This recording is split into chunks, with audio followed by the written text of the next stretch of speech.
nothing is written down on the water. Like there's not like a field. It's not a swimming pool. It's like you take your boat and potentially you can just go like around the world without stopping. This is cool, you know, because you get that mix of performance, adventure, risk. I love that part of the sport.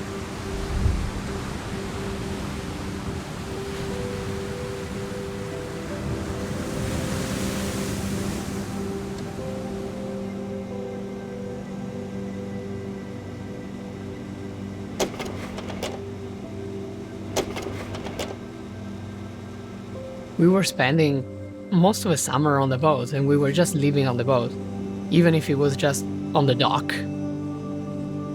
And that was my first contact with the sport.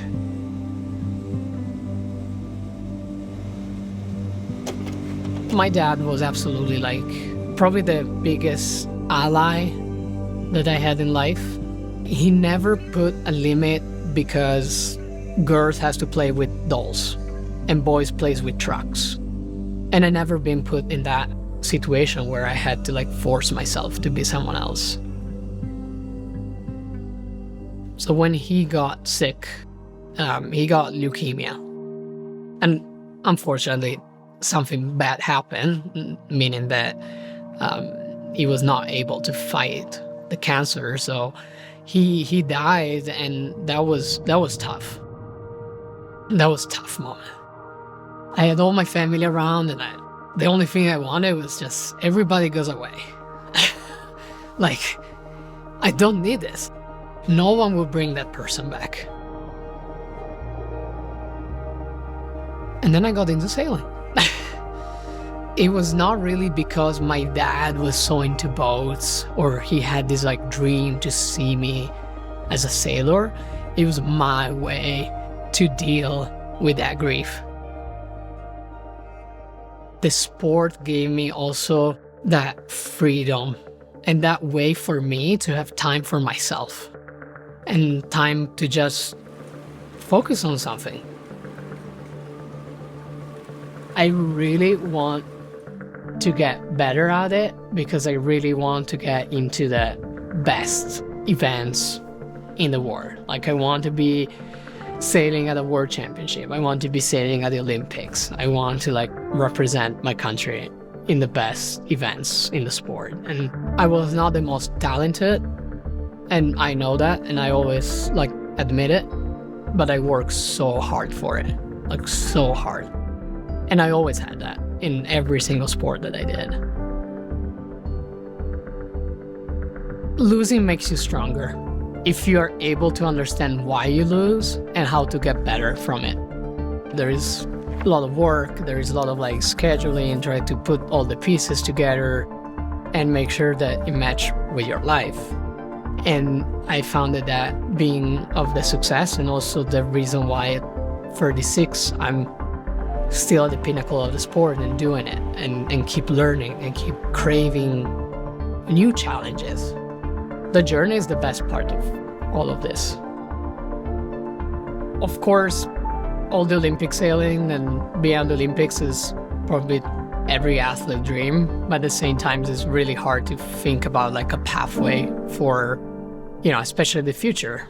I end up, having a lot of that thoughts at the end of the Olympics in Rio and thinking what could be another great path moving forward. And offshore sailing was the most clear path that I saw in front of me. And big offshore racing is like really, really long distance, a lot of days on the water. Offshore sailing is like kind of an extreme camping in the ocean. You're on, no matter if you're off watch or on watch, you're still on the boat with everybody there, sleeping, living close together, doing everything together.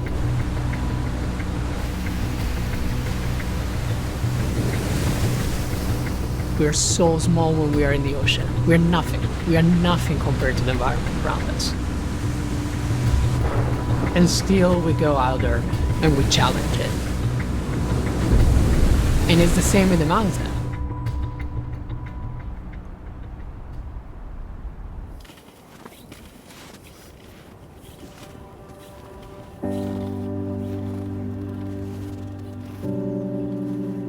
I feel the same joy and happiness when I'm on the mountains or I'm on the ocean.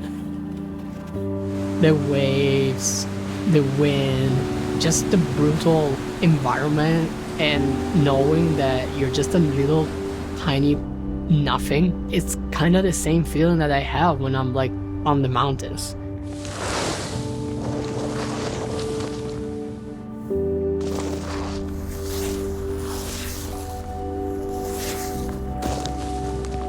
I get the question about, oh, is home Italy or is home Park City? Yeah. Home really feels now where my wife and my daughter are. Oh, this was a good party. And I bet you remember too. Do you remember that? New Year's? No. Not New Year's. This was in Brazil when we went in that like... Oh, the like bar on the beach? Yes. That was pretty good. Look at this. Who is this?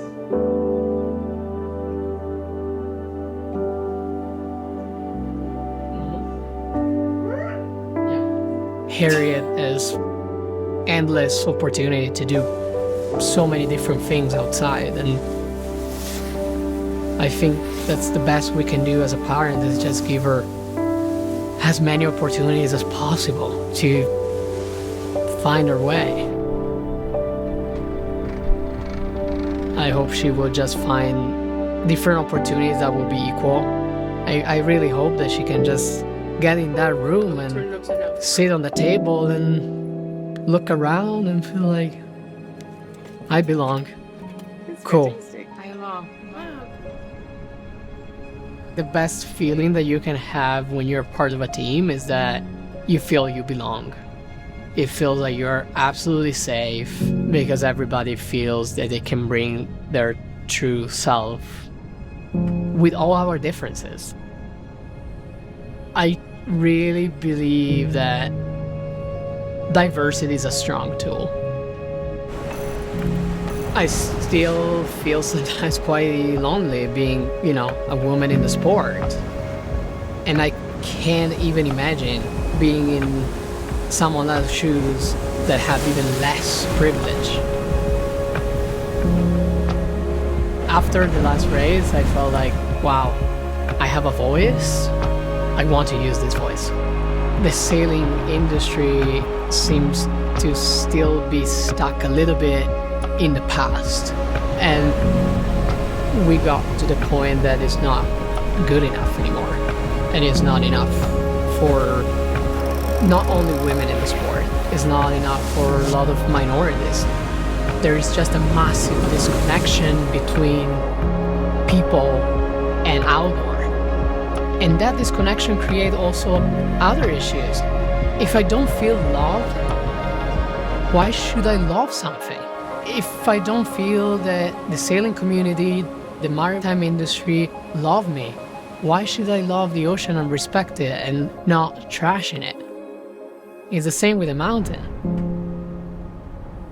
Their relationship with 11-hour racing was really born with the idea to like, how can we do more with the sport that we love, right?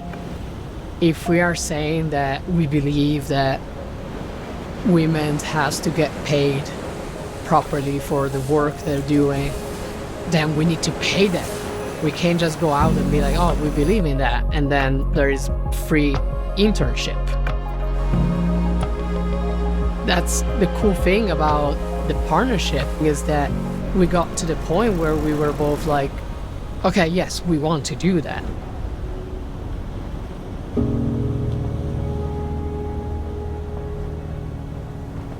We were not selling a product. We were selling a message. This is a solution. Can we all please buy into this solution and work together as a team and change the world?